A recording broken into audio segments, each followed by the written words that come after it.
Dili gusto ang Dureco kay mahadlok mawad ang trabaho. Masyadong personal. While I understand them, that should not be their highest priority. Tabangan man po nato kung kasi matanggal nga ito. So misnomer, mali ang apprehension sa taga Dureco.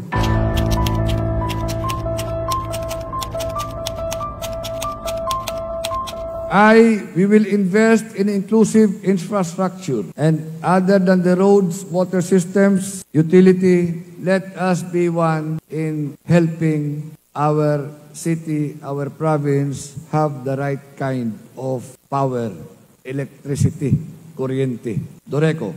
So if I speak for or against Dureco, mag-usa ta. Ang problema sa politika, kung ang imong gisulti against Dureco, si Dureco magpalaban ngadto sa imong kalaban sa politika. Pero wa ko mahadlok niya na.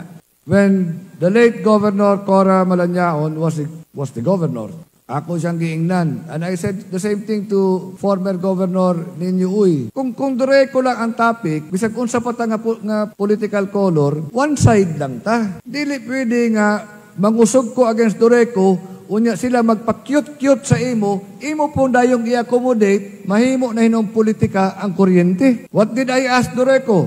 Tanawa ninyo ang best practices sa ubang lugar. Possible nga mangimbita tag investor para mo infuse sa ilahang capital para magamit nila. Pero, siyempre, ang management, katupong investor, may kalabutan po sa management. You call that industrial management contract. Dili gusto ang Dureco kay mahadlok mawad ang trabaho. No, why? How can we help our children achieve their dreams kung siga palong? And just because ang taga-Dureco mahadlok. By the way, Greg Dukil is applying for advisor of Dureco. Siga palong is the least of our worry kabayan sa Dureco. What about kandila nga mukos og sunog? What about appliances nga mga daot? Brown out